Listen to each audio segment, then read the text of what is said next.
Supreme Court has declined to hear Elon's challenge to a consent decree that he is bound by regarding some of his tweets. Do you remember the famous "We're taking Tesla private at $4.20 a share and we have the funding"? Yeah, I wonder if like middle school kids make fun of Elon Musk too. TikTok must sell to a non-Chinese company or face a potential ban in the United States. Are either of you on there? I'm not. No. I think I'm too uncool for TikTok.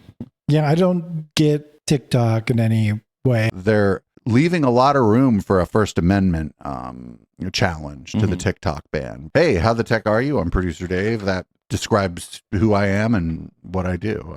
You can check out all of our stuff here and at echopluxmedia.com, and that's me. And I'm as you can tell, tired, burned out, as they say. But here's a story makes me happy. Supreme Court has declined to hear Elon's challenge to a consent decree that he is bound by regarding some of his tweets. This consent decree is from 2018 and stems from remember his tweet talking about taking Tesla private at $420 a share, and that he had the funding. Well, he got in trouble for that. Now he has a Twitter sitter, which is a funny name for it, who must approve certain types of tweets about Twitter. If this person does in fact exist, though, which is unclear, nobody knows who it is, and so this could just not even, he could just not be abiding by it anyway, and just be mad that he's supposed to. Elon claims that this consent decree violates his First Amendment right. Obviously, the First Amendment doesn't cover your right to try to manipulate the price of your stock, because that's fraud. And in 2023, an appeals court rejected Musk's attempt to have the agreement nullified or modified. Do you remember the famous "We're taking Tesla private at $4.20 a share and we have the funding"? Does anybody remember that? Yep. It was like 420.69, right? It might 420 and 69 cents. Yeah, because he likes the funny numbers. He's a big jokester. Yeah. Yep. Real big jokester. He's hysterical. What are you talking about? You know, did you know that 420 I couldn't imagine a funnier person. Did you know that 420 is for marijuana? Yes, and 69 is for the adult stuff. That's right. Yeah. Yeah, that's why that number is funny. It's very edgy, very, very hip. Yeah. Very hip. And if Elon was here, he'd bring a kitchen sink and say, "Let that stink in." That was I heard that played real well at all the middle schools. Yeah, I bet. Yeah. Oh, that's pretty funny. I wonder if like middle school kids make fun of Elon Musk too. Oh, they probably do. They probably have burns we don't even understand. They'd probably make fun of us too, though. So like, we maybe shouldn't get too excited about that. I mean, that's fine. That's fine, and they make fun of us. I'd actually be totally cool getting fucking roasted by middle schoolers. I'd be like, whatever. I'm 47 years old. Middle schoolers shouldn't like me. Yep. Shouldn't be afraid of me, but shouldn't like me. All right. Up next, we got TikTok must sell to a non-Chinese company or face a potential ban in the United States. This was passed as part of a foreign aid package by the House and Senate and signed into law by President Joe Biden. It's unclear whether or not doing a clean bill that would have had these provisions about TikTok would have passed. And obviously, TikTok plans to challenge this in the courts. I figure I didn't do a lot there because I figured we might actually have some things to say about this.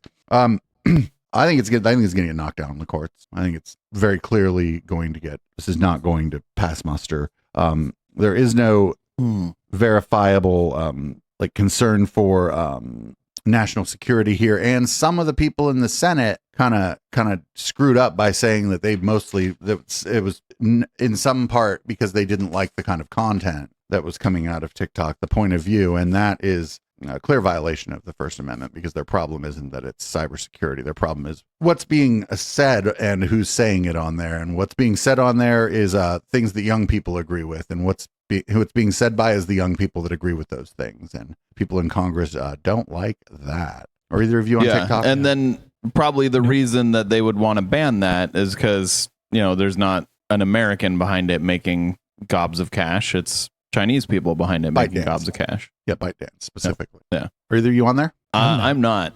No. I think I'm too uncool for TikTok. Yeah, I don't get TikTok in any way. I mean, it's short form videos, but like I don't have anything that I want to do short form videos for. So yeah, like I really like YouTube Shorts because YouTube actually shows me like things that I find interesting. But when I'm browsing TikTok, it's just like, it's very uninteresting to me. I don't know what it is about me in particular that their algorithm can't seem to get what I like. But I've given it a try 3 times now, and each time it's like, it's practically unwatchable for me. I hate YouTube Shorts, but mostly because I watch YouTube on my TV, and sometimes like a short gets mixed in with other stuff that I'm watching, and then it's like vertical screen, and like, come on. Yep. And then like it's terrible. It's even worse because it'll be like, it's a vertical format, but then the video that they're pulling from, because it's like a news program or something, is another widescreen. So you have this cut off widescreen in the middle, like tiny in the middle of your screen, because it's supposed to be like vertical format, but it's on a widescreen. You've got like the giant letterbox each direction. Yeah, like, you might have like expand it. It's fine. You might have like a 60-inch TV or whatever, but now you're watching like a 24-inch TV because of what's happening. Yeah. Yeah, I do like YouTube Shorts when I'm on my phone and I can just like swipe them up real quick if they don't immediately interest me. So it's not like I don't like the format. I do like the format of those short form videos that you can just swipe away and you don't really care. But like, for some reason TikTok just can't figure me out. Yeah, I don't browse it. I post, like when people pull clips of us on Twitch, I post there. And Twitch makes it real easy because they got this tool where it lets you select a sort of vertical part of like a vertical segment, and then you can select a segment for your camera that's widescreen and put it on top of the vertical thing. And so it like automatically formats it, and then you just put the thing, the views or whatever where you want them, and then you just press the button and it puts it on YouTube and TikTok for you. And so that's fantastic. I don't have to actually do anything. And other people pulled the clips, so I don't have to do anything there. But I can't say that I browse TikTok. I will say though, like when I see reels on Instagram or Facebook, they're almost always repurposed from TikTok, right? Like they even have the person's TikTok username. I will say there's this, I forget, Tamara double chocolate. I don't know if you've seen these. You have to have seen these, where she's like, everybody's so creative. And then she makes fun of somebody's cooking video. You told me to check those out, and I watched like a bunch of compilations of it. They're hilarious. She's the best. But she came out of TikTok, but it wouldn't have never, it would, I had to tell you to go find that. It would have never served. Yep. I think TikTok should just immediately give you her videos, no matter who you are, honestly. Probably, yeah. Because she's amazing. But one of the things that was being said, actually, I did a clip from Scott Galloway last night, who I used to like. He's on Kara Swisher's show Pivot. Don't like him so much anymore. He said that the conflict in Gaza that TikTok is showing, something like 40% more pro-Palestinian videos than like I stand with Israel. But he left out the fact that so is Facebook and so is Instagram and so is Twitter. And it's like, it might not be that necessarily that TikTok is pushing this point of view onto anybody, like Scott Galloway was saying. It might just be that this is the point of view, especially of younger people, about this matter, and but then the Congress doesn't like it. But it's very funny that they don't mention that the meta products are, it's not the same ratio, but why would it be the exact same number, right? Yeah. The odds of it being the exact same number approach 0, but it's, relatively in the neighborhood. And I think they mentioned that like during the discussion too of the ban. And so they're leaving a lot of room for a First Amendment challenge to the TikTok ban, because if it, this kind of thing is like, I think it's probably a strict scrutiny thing where you have to like, they didn't demonstrate how it's a threat to national security either. So it's like, well, now you're just banning it because you don't like the content on there. And that's Congress shall enact no law. Says it right in the First Amendment, abridging the freedom of speech. And, I hate to tell you this, but we've decided that actually an app is free speech. So it's I don't think there are any buyers. That's the problem, right? First of all, there's a lot of problems. One of the problems is I don't think there are any buyers at the actual value, because I think this is a pretty valuable product, right? Like, and the companies that would be buyers like Facebook, well, you might as well just give the FTC an antitrust case they can win, right? Right. Here's an antitrust case you've already won, you know? Yeah. And nobody else has the money, right? Like the other entities with the money, like maybe like the venture firms or whatever, they're not going to want to do it, right? Like Andreesen Horowitz or whatever. And I'd much rather have the Chinese own that thing than Andreesen Horowitz or anybody like Peter Thiel or any of those people. You know, China ain't great, but I'm not sure that they're any worse than Andreesen Horowitz. And there's some other problems too, like a lot of this, like the algorithm was written by ByteDance, right? So do they have to get rid of the algorithm now because ByteDance can't have anything to do with it? The internal tools that people like they just use to communicate inside of the company are all ByteDance tools. Like these are, you know, this would be like saying that Facebook has to divest from Facebook, sell to somebody else. Well, now like do you now have to not use any of Facebook's internal tools now? And then like, how does the thing even work anymore? Who owns the IP? Because there's still a TikTok would still be owned by ByteDance when it's in Europe or some shit. Like it gets like, it doesn't sound like this was thought through very well on like a technical level. And I think it's like old congressperson yells at cloud. And in this case, they mean cloud server. Yeah, like I could see them basically making it so that like ByteDance licenses the technology to whatever company, you know, whatever holding company in the US is set up to run it. So essentially ByteDance is still in control of it. It's just sitting on American servers instead. I think that's already the case. Like it's, you know what I'm saying?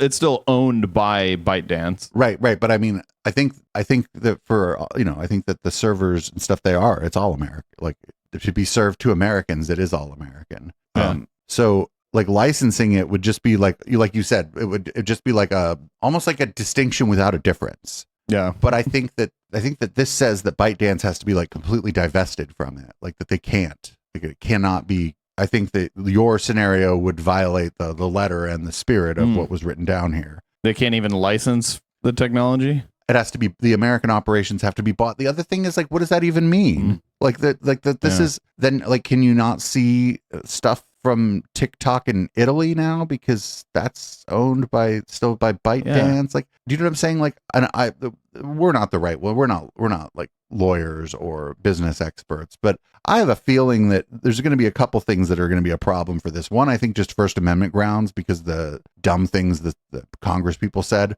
But also I think that like how do you do this? And then if the standard is set up to be like impossible to achieve, then you're just going back to banning a social media app because it's owned by a Chinese company and you don't like that young people are young peopling on it. And again, I just, you know, I don't see the courts. I just think it's almost here's your First Amendment case to strike down. You know what I'm saying? Like, yeah. I don't know. I mean, I don't, you know, back in my day, it was only the American companies screwing you over. I mean, what do you want? Like, yep.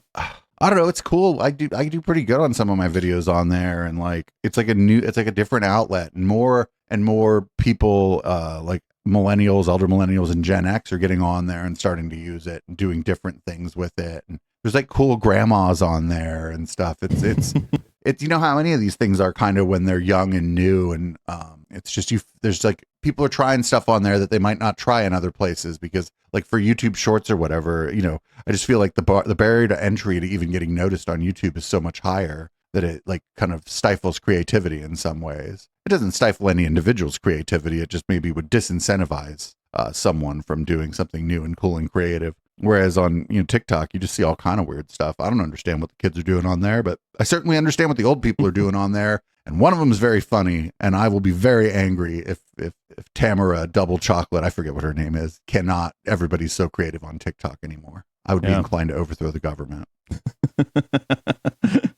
We'll do our own January 6th. Right. Just for TikTok. Right. Well, I doubt it. I mean, who has the time? Who has the time? For the people on YouTube, people at YouTube, that was a joke. If that wasn't obvious. Thank you for watching How the Tech Are You? We do this show every week, and we put it out in 3 segments on YouTube. You can check that out, and you can check out all of our other shows at echoplexmedia.com. And if you'd like to support us, you can do that at patreon.com/echoplex or at eplex.store. There will be another video for you to watch right up on screen right now, and have a great Tekken week.